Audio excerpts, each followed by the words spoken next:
Айзере, менімен бірге тәжірибе алаңында зерттеу жұмысын жүргізуге қалай қарайсың? Апай, зерттеу жұмысында қатты қызығамын. Жарайсың Айзере, зерттеу жұмысына қызығатын болсаң, бүгінгі біздің зерттеу жұмысымызға қажетті заттармен таныстырып өтейін. Қарай ғой, міне бізге қажетті 3 шикі жұмыртқа, піспеген шикі жұмыртқа қажет екен, және ас тұзы, Және қасық, сонымен қатар бірдей мөлшерде су құйылған 3 стақан қажет екен.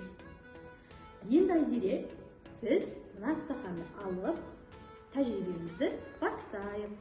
Ол үшін, міне мына стақанға қарашы, мөлдір жай ғана су құйылып тұр, таза су. Осы суға ешқандай қоспа қосылмаған.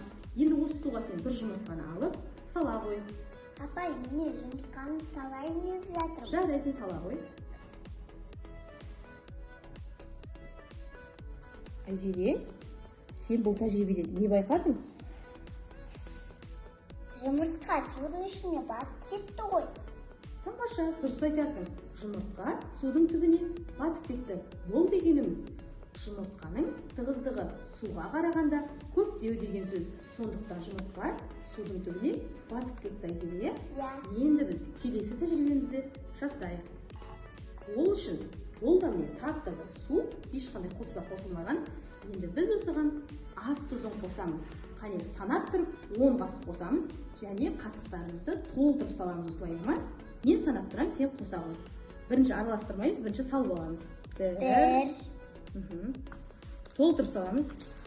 Екінші қолымыз сізі.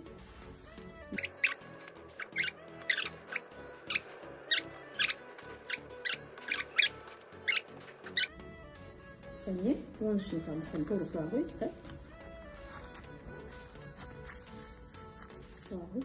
Енді араластырамыз.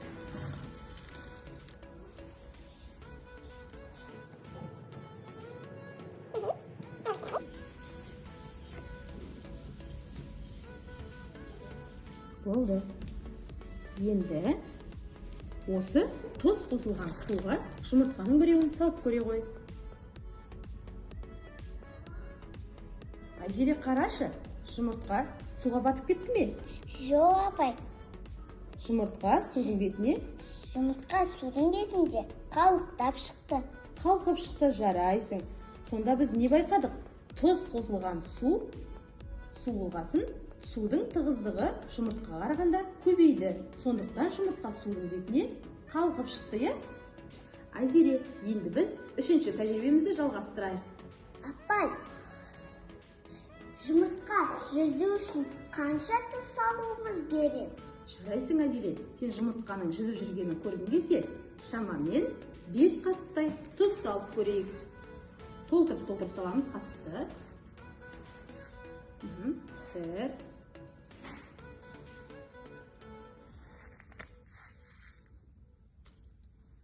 2. Толтырып саламыз. 3.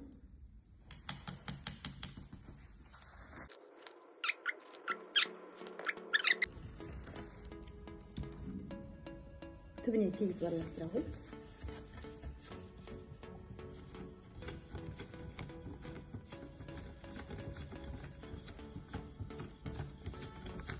Жарайсың, Айзере. Енді бірден жұмыртқаңды сала ғой. Қасығыңды алда жұмыртқаңды сала ғой.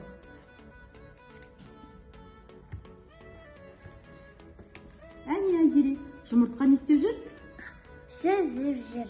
Жұмыртқаның жүзіп жүргенін көрдік, бұл тәжірибеде. Жарайсың, Айзере. Енді біріншісінен бастайық. Міне, біз бірінші тәжірибеде жай ғана суға жұмыртқаны салып едік. Ол не істеді?